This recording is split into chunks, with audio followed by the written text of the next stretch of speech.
জয় হিন্দ বন্ধুরা, আমি দীপঙ্কর মন্ডল। আপনারা দেখছেন নবান্ন নিমন্ত্রণ। আপনাদের সবাইকে স্বাগত। বন্ধুরা, আজকের এই এপিসোড অত্যন্ত ইম্পর্টেন্ট।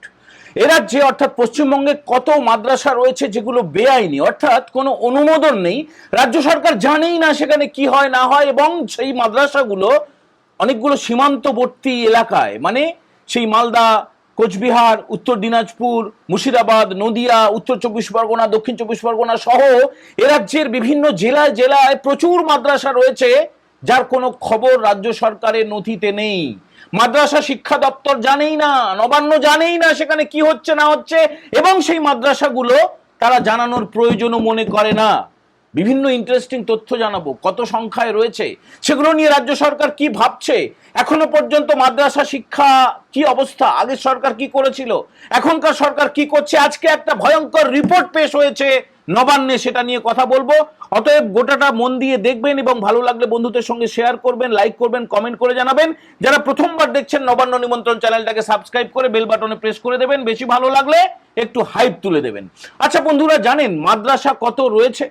প্রথমে বলে রাখি যে বাম আমলে যখন বুদ্ধদেব ভট্টাচার্য মুখ্যমন্ত্রী হয়েছিলেন, তিনি মুখ্যমন্ত্রীর চেয়ারে বসার কয়েকদিনের মধ্যে একটা বিস্ফোরক দাবি করেছিলেন যে এ রাজ্যের সীমান্ত লাগোয়া যে জেলাগুলো রয়েছে সেখানে মাদ্রাসাগুলোতে সন্ত্রাসবাদী তৈরি করা হয়। গোটা দেশ হই হই হই হই করেছিল, এবং তার আগের মুখ্যমন্ত্রী জ্যোতি বসু সহ পার্টি, অর্থাৎ এদের তো পার্টি যা বলে পিছন থেকে কাছা টেনে ধরে। তো প্রয়াত মুখ্যমন্ত্রী, প্রাক্তন মুখ্যমন্ত্রী বুদ্ধদেব ভট্টাচার্যকেও পিছু হটতে হয়েছিল। তিনি পিছনে সরে আসতে বাধ্য হয়েছিলেন, তার কারণ হচ্ছে ভোট ব্যাংক। ভোট ব্যাংকটা ভীষণ রাগ করবে। তারপরের সরকার, যেটা মমতা ব্যানার্জির সরকার, সে তো বিরাট টোপ দিয়েছিল। ক্ষমতায় আসার আগে বলেছিল আমি 10,000 মাদ্রাসা তৈরি করব। নতুন মাদ্রাসা তিনি করেননি। তিনি যেটা করেছিলেন, বিরাট অঙ্কের একটা টাকা বরাদ্দ করেছিলেন, টাকাগুলো খরচা করতে পারতো না, সেন্ট্রাল থেকে টাকা আসতো, সেখানে খরচ খরচার হিসাব দিতে পারতো না, টাকাগুলো আবার ফিরে যেত। কিন্তু গত 9 তারিখে চৌঠা মে ফল প্রকাশ হলো। 9 তারিখে মুখ্যমন্ত্রী পদে বসলেন শুভেন্দু অধিকারী। তারপরে ফার্স্ট ক্যাবিনেটে তিনি একটা সিদ্ধান্ত নিয়েছিলেন, খুব অনেকগুলো সিদ্ধান্ত নিয়েছিলেন। তার মধ্যে এটা নিয়ে কোনো খবর হয়নি যে মাদ্রাসা কত রয়েছে, বেআইনি মাদ্রাসা কত রয়েছে, অনুমোদনহীন মাদ্রাসা কত রয়েছে। তারপরে বাজেট হলো, আপনারা দেখলেন যে মমতা ব্যানার্জির তুলনায় বাজেটে মাদ্রাসার জন্য বরাদ্দ কমিয়ে দেওয়া হলো। কোনো দরকার নেই অত টাকা দেওয়ার, তাও। আচ্ছা, মাদ্রাসা রয়েছে, মাদ্রাসা শিক্ষা পর্ষদ বলে একটি বোর্ড রয়েছে রাজ্যে, যেমন মধ্য শিক্ষা পর্ষদ, যেমন উচ্চ মাধ্যমিক শিক্ষা সংসদ। তো মাদ্রাসা শিক্ষা পর্ষদের অধীনে 614টা মাদ্রাসা রয়েছে। এই তথ্যগুলো জানা খুব দরকার। মাধ্যমিক স্তরে যেটা পড়ানো হয় সেটা হচ্ছে আলিম, বলা হয় আলিম পাস করলো। তারপরে উচ্চ মাধ্যমিক স্তরে পাস করলে ফাজিল, এই সমস্ত টার্ম রয়েছে। দেখুন, যেগুলো অনুমোদিত মাদ্রাসা, রাজ্য সরকার যেখানকার শিক্ষক শিক্ষাকর্মীদের পয়সা দেয়, মানে বেতন দেয়, তাদের পরিকাঠামো উন্নয়নে টাকা বরাদ্দ করে, সেগুলো নিয়ে কিন্তু অভিযোগ খুব একটা নেই। যদিও সেখানেও ধর্মীয় রীতিনীতি মানতে হয়, ধর্মীয় পোশাক পরতে হয়, ধর্মীয় শিক্ষা দেওয়া হয়, কিন্তু এর বাইরে অননুমোদিত, গভর্নমেন্ট এইডেড নয়, এইরকম মাদ্রাসাও কিছু রয়েছে যারা দাবি করছেন যে আমাদেরকে অনুমোদন দেওয়া হোক। তাদের বিরুদ্ধেও বিরাট কোনো অভিযোগ নেই, কিন্তু বিরাট বিরাট সমস্ত ভয়ঙ্কর অভিযোগ আসছে খারিজি মাদ্রাসা নিয়ে। খারিজি মাদ্রাসা, এই খারিজি মাদ্রাসাটা কি বিষয়বস্তু সেটা আপনাদের ভালো করে জানতে হবে। দেখুন, মুসলিমদের মধ্যে জাকাত দেওয়ার একটা ব্যাপার আছে। জাকাত যেমন দান করি না আমরা, দান পাত্রে গিয়ে, মন্দিরে গিয়ে দান করি, গো দান করি, ভূমি দান করি, অর্থ দান করি, অলংকার দান করি, বা কায়িক পরিশ্রম দান করি। তো তেমনি মুসলিমদের যে দান রয়েছে সেটাকে বলা হয় জাকাত। তো একটা ব্যবহারিক ভাবে বা খাতায় কলমে খারিজি মাদ্রাসা যেগুলো রয়েছে, একদম সেই উত্তরবঙ্গ থেকে আমাদের এই কলকাতা, হাওড়া, পূর্ব মেদিনীপুর, পশ্চিম মেদিনীপুর, বিভিন্ন জেলায়, মানে রাজ্যের প্রায় সমস্ত জেলায় জেলায় এখন দেখবেন খারিজি মাদ্রাসা। এবার খারিজি মাদ্রাসাটা কিন্তু সরকারের সঙ্গে কোনো সম্পর্ক তারা রাখে না। তারা নিজেদের মতো নিজেরা পড়ায়, কি পড়ায়, কেন পড়ায়, কাকে পড়ায়, সেগুলো জানায় না সরকারকে। সেখানে বাধ্যতামূলকভাবে মেয়েদেরকে বোরখা পরতে হবে, বাধ্যতামূলকভাবে ফেস টুপি পরতে হবে, আর ওই গোড়ালির ওপর পর্যন্ত পাজামা পরতে হবে, এবং কোরআন, হাদিস, তারপরে আপনার যা যা কিছু ধর্মীয় ব্যাপার রয়েছে সেগুলো শিক্ষা দেওয়া হয়। এগুলো আমরা কোনো রিসার্চ করে বলছি না, আজকে একটা প্রাথমিক রিপোর্ট পেশ হয়েছে নবান্নে, সেখানে এই কথাগুলো বলা হয়েছে। সেখানে বলা হয়েছে যে শরিয়াত শেখানো হয়, শরিয়াত কি জিনিস সেটা শেখানো হয়, এবং খুব অল্প খারিজি মাদ্রাসা রয়েছে যেখানে অল্প অল্প বিজ্ঞান, অল্প অল্প ইংরেজি, অল্প অল্প অঙ্ক, অল্প অল্প সাহিত্য, সেগুলো শেখানো হয়। এর বাইরে গোটাটাই কিন্তু শেখানো হয় ধর্মীয় শিক্ষা, কোরআন হাদিস শরীয়ত কি জিনিস এই সব শিক্ষা। দেখুন, এগুলোর যে দরকার নেই তা না, দরকার রয়েছে। একদম প্রত্যন্ত গ্রামের মধ্যে যেখান থেকে প্রাথমিক স্কুল হয়তো কাছাকাছি নেই, আবার প্রাথমিক স্কুলে পড়ার পাশাপাশি অনেকে খারিজি মাদ্রাসাগুলোতে যায়। কিন্তু প্রশ্নটা সবচেয়ে বেশি করে উঠতে শুরু করেছিল 2014 সালে। আপনাদের মনে থাকবে খাগড়াগড় বিস্ফোরণ, তারপরে কেন্দ্রীয় এজেন্সি এনআইএ এসেছিল, তদন্তের যে রিপোর্টে উঠে এসেছিল যে মাদ্রাসাগুলোতেই সন্ত্রাসী কার্যকলাপ হয়। তার বহু বছর আগে প্রাক্তন মুখ্যমন্ত্রী প্রয়াত হয়েছেন বুদ্ধদেব ভট্টাচার্য একই কথা বলে গিয়েছিলেন। একই কথা কিন্তু বিজেপির নেতারাও গত 15 বছর ধরে বহুবার বলেছেন। বিশেষ করে গত 5 বছর ধরে আমরা দেখেছি যখন বিরোধী দলে বিজেপি বসলো রাজ্য বিধানসভায়, একাধিকবার তারা এটা নিয়ে প্রশ্ন তুলেছে যে যেগুলো অনুমোদিত মাদ্রাসা, যেগুলো স্বীকৃতি নেই, যেগুলো ব্যাঙের ছাতার মতো গজিয়ে উঠছে, সেখানে সন্ত্রাসী কার্যকলাপ হচ্ছে, সেটা নিয়ে সরকার কি ভাবছে। তৎকালীন সরকার অর্থাৎ তৃণমূল সরকার, মমতা বন্দ্যোপাধ্যায়ের সরকার এ ব্যাপারে পুরোপুরি চুপ তো ছিলই, বরং তাদেরকে প্রশ্রয় দেওয়া হয়েছিল। মমতা ব্যানার্জি একাধিকবার বলতেন না, আমার দুধেল গাই, আমার ভোট ব্যাংক, আমরা ভোট দেয়, আমি 1 সেকেন্ডে যদি বলতে পারি, কি সব বলতো না, ভুলভাল। ধর্মতলায় কিছুদিন আগে পর্যন্ত বলে গেছে একটা সম্প্রদায় এমন খেপে যাবে আমি আছি বলে তোমরা আছো, মনে পড়ছে? এই ধরনের অসভ্যতা, এই ধরনের কুকথা, এই ধরনের কটু কথা মমতা ব্যানার্জি বহুবার বলেছেন। কিন্তু এখনকার সরকার তার স্ট্যান্ড আলাদা হয়ে গেছে, তাদের দিশা আলাদা হয়ে গেছে। ডিএমদেরকে নির্দেশ দেওয়া হয়েছিল ডিআইর মাধ্যমে একটা রিপোর্ট তৈরি করতে হবে যে তার জেলায় কতগুলি এই অননুমোদিত অর্থাৎ খারিজি মাদ্রাসা রয়েছে, সেখানে কতজন ছাত্রছাত্রী আছে, কতজন শিক্ষক রয়েছে, কতজন শিক্ষাকর্মী রয়েছে। দেখুন, শিক্ষা সংক্রান্ত কথা বলতে গিয়ে আপনারা বলবেন যে দীপঙ্কর ভাই বা দীপঙ্কর দা বা বাবু বা আপনি দীপঙ্কর বাবু আপনি অপ্রাসঙ্গিক কথা বলেন। দেখুন, শিক্ষা সম্পর্কিত কথা হচ্ছে বলে বলছি। আজকে নবান্নে না রাজ্যের মুখ্যমন্ত্রী শুভেন্দু অধিকারী, স্কুল শিক্ষামন্ত্রী ছিলেন দীপক বর্মন, তারপরে কৌশিক চৌধুরী ছিলেন এমওএস স্কুল শিক্ষা দপ্তরের। সেখানে 80,000-এর বেশি স্কুলকে, মানে যেগুলো গভর্নমেন্ট এইডেড স্কুল, যেগুলো মধ্যশিক্ষা পর্ষদের অধীনে রয়েছে, যেগুলো উচ্চ মাধ্যমিক শিক্ষা সংসদের অধীনে রয়েছে, প্রায় 300 কোটি টাকা তাদের পাঠানো হয়েছে কম্পোজিট গ্র্যান্ট, যেটা প্রায় 4 বছর ধরে বন্ধ ছিল। 4 বছর ধরে আগের সরকার কম্পোজিট গ্র্যান্টটা দেয়নি। কম্পোজিট গ্র্যান্টে কি হয়, স্কুলগুলো তারা মিনিমাম একটু ফিনাইল দেয়, একটু ব্লিচিং দেয়, চক কেনে, ডাস্টার কেনে, ব্ল্যাকবোর্ড কেনে, ইলেকট্রিসিটির বিল দেয়। হঠাৎ করে কোনো ছাত্রছাত্রী বা কোনো শিক্ষক শিক্ষাকর্মী বা শিক্ষিকা অসুস্থ হয়ে পড়লে যে ওষুধটা কিনতে হয়, কম্পোজিট গ্র্যান্টটা হচ্ছে একদম বাধ্যতামূলক, অত্যন্ত জরুরি, কেন্দ্রীয় সরকার পাঠায়। কিন্তু আগের সরকার বলতো আমরা নেব না, আমাদের সব আছে। ফলে গত 4 বছর ধরে 80,000-এর বেশি, সংখ্যাটা হচ্ছে 80,375টা স্কুলকে আজকে কম্পোজিট গ্র্যান্ট দেওয়া হয়েছে। তার আগে মুখ্যমন্ত্রী সকালে গিয়েছিলেন, যেহেতু আজকে গুরু পূর্ণিমা, তিনি বেলুড় মঠে গিয়ে সেখানে পুজো দিয়েছেন, সেখানে সাধু সন্ন্যাসীদের সঙ্গে কথা বলেছেন, তাদেরকে প্রণাম নিবেদন করেছেন গুরু হিসেবে। এগুলো হয়েছে। তো এবারে ফিরে আসি। দেখুন, শিক্ষা সংক্রান্ত খবরটা ছিল বলেই আপনাদেরকে দিলাম। এবারে ফিরে আসছি যে কোন কোন জেলা।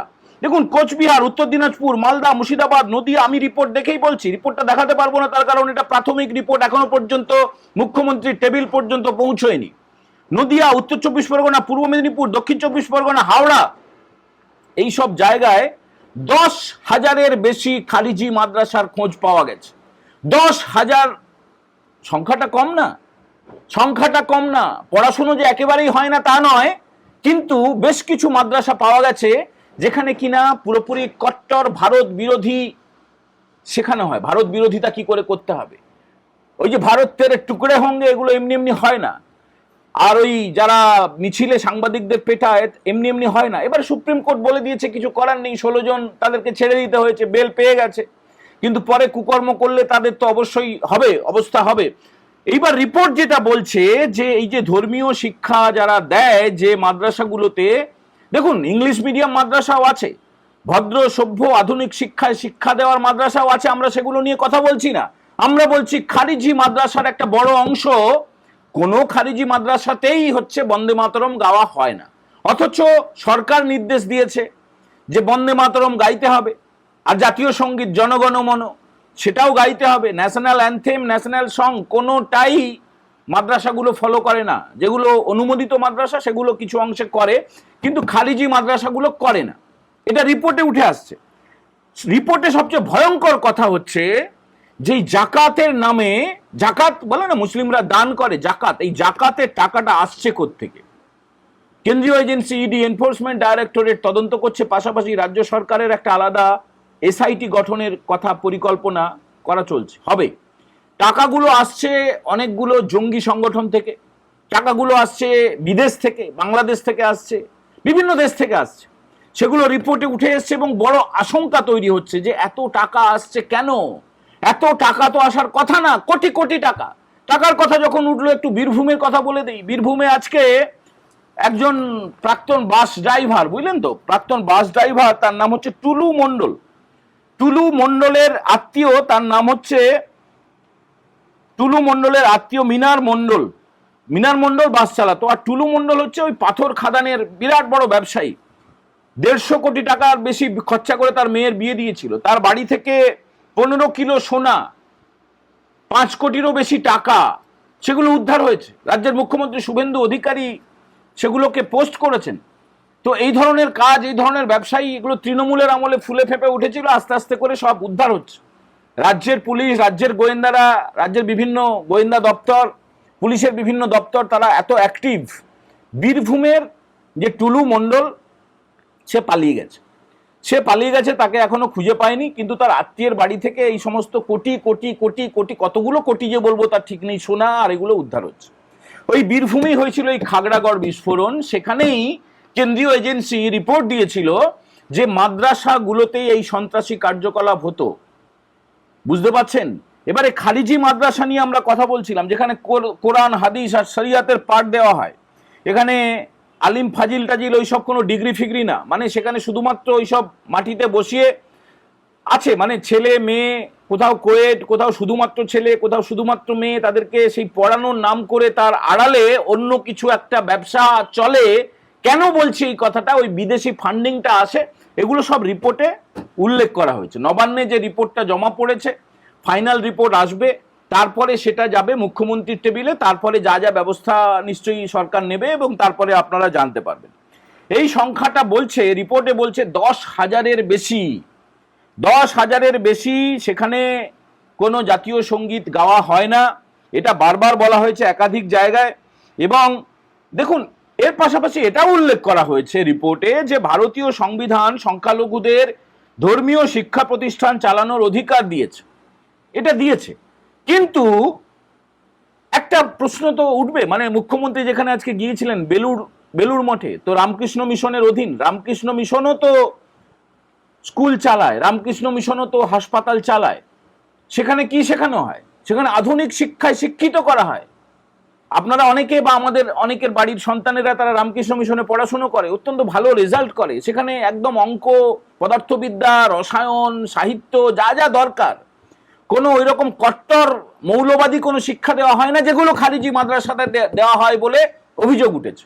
তো এখানেই দেখুন, যখন সংবিধান, এরা তো কিছু ব্যবস্থা নিলে কোর্টে যাবে, কিন্তু আপনারা আসামের নজির জানেন যে হিমন্ত বিশ্ব শর্মা মুখ্যমন্ত্রী আসামের, তিনি কিন্তু মাদ্রাসাগুলোকে বন্ধ করে অভিভাবকদের সঙ্গে কথা বলে, আলেমাদের সঙ্গে, মুয়াজ্জেমদের সঙ্গে, ইমামদের সঙ্গে বা মুসলিম ধর্মগুরুদের সঙ্গে কথা বলে তিনি এই প্রস্তাব দিয়েছেন যে ছাত্রছাত্রী ভবিষ্যতে যারা, তারা ডাক্তার হোক, ইঞ্জিনিয়ার হোক, প্রফেসর হোক, সাংবাদিক হোক, যে যা পারে হোক, ব্যারিস্টার হোক, কিন্তু তারা শুধুমাত্র ওই শুধু যদি ধর্মীয় শিক্ষা শেখে তাহলে তো সম্ভব না। তার ফলে সরাসরি সরকারের আন্ডারে মাদ্রাসাগুলো চলে এসছে। আসামের কথা বলছি। এখনো পর্যন্ত পশ্চিমবঙ্গে মাদ্রাসাগুলো নিয়ে এতটা বেশি কদিন হলো, মানে 2 মাস 2.5 মাস মাত্র সরকারের মেয়াদ। ফলে যেদিকে যাচ্ছে যে এই অনুমোদনহীন খারিজি মাদ্রাসার একটা অংশ, তাদেরকে কিন্তু রিপোর্ট দিতে বাধ্য করা হবে, মানে তারা কথা না শুনলে সেই কথা বন্ধ করে দেওয়া হতে পারে। এবারে মাদ্রাসার একটা বড় অংশ যেগুলো অনুমোদন নেই অথচ ঠিকঠাক পড়াশুনো চলছে, সেগুলোকে স্কুল শিক্ষা দপ্তরের অধীনে আনা হতে পারে। এর বাইরে কিছু মাদ্রাসা থাকবে যেগুলো মাদ্রাসা শিক্ষা পর্ষদের অধীনে, যারা একদম নিয়ম মেনে একদম প্রত্যেক মাসের রিপোর্ট সরকারকে পাঠায়, যেখানে আধুনিক শিক্ষা দেওয়া হয়, সেই মাদ্রাসাগুলো রাখা হবে। তবে এর বাইরে বিরাট সংখ্যার একটা মাদ্রাসা, কয়েক হাজার মাদ্রাসা, সেগুলো বন্ধ হয়ে যেতে পারে। আজকের এই এপিসোড কেমন লাগলো অবশ্যই কমেন্ট করে জানাবেন। আপনারা কি এই সমস্ত তথ্য জানতেন? এই যে রিপোর্টে কত শিক্ষক, কত শিক্ষাকর্মী, কি ব্যাপার, সমস্ত রিপোর্টগুলোকে গভর্নমেন্ট এইডেড এবং পঞ্চায়েতের অধীনেও আছে, বলতে ভুলে গেছি। রিপোর্টে যেটা আছে, পঞ্চায়েতের অধীনেও প্রায় ৫০ মাদ্রাসা চলছে। সেগুলো সরাসরি না স্কুল শিক্ষা দপ্তরের, না সংখ্যালঘু উন্নয়ন এবং মাদ্রাসা উন্নয়ন দপ্তরের। ফলে সরকার একটা অসহায় বললেও বলতে পারেন, মানে কিছু করার নেই। এটা একদম সংবিধানের বলে বলিয়ান হয়ে ধর্মীয় শিক্ষা দেওয়ার জন্য সংখ্যালঘু ধর্মীয় শিক্ষা প্রতিষ্ঠান হিসেবে এই মাদ্রাসাগুলো চলছে, কিন্তু সেখানে কোনো আধুনিক শিক্ষা দেওয়া হচ্ছে না। এইটাকে মাথায় রেখে, এইটাকে হাতিয়ার করে সরকার কিন্তু কড়া পদক্ষেপ নিতে চলেছে। এই তথ্যগুলো আপনাদের কেমনভাবে প্রভাবিত করলো, আরও যদি বেশি মনে হয় লোকে জানা দরকার, তাহলে শেয়ার করবেন, হাইপ তুলে দেবেন এবং কমেন্ট করে অবশ্যই জানাবেন। যারা প্রথমবার দেখছেন নবান্ন নিমন্ত্রণ চ্যানেলটাকে সাবস্ক্রাইব করে বেল বাটনে প্রেস করতে ভুলবেন না। সবাই ভালো থাকবেন। এই রহস্যময় মাদ্রাসা বা মাদ্রাসার কি হাল, সেটা জানার পরে আপনাদের কি হাল, আপনাদের কি মত, অবশ্যই আপনারা জানাবেন। সবাই ভালো থাকবেন। এখনকার মতো এই এপিসোড আমরা এখানে ইতি করছি। জয় হিন্দ, বন্দে মাতারাম।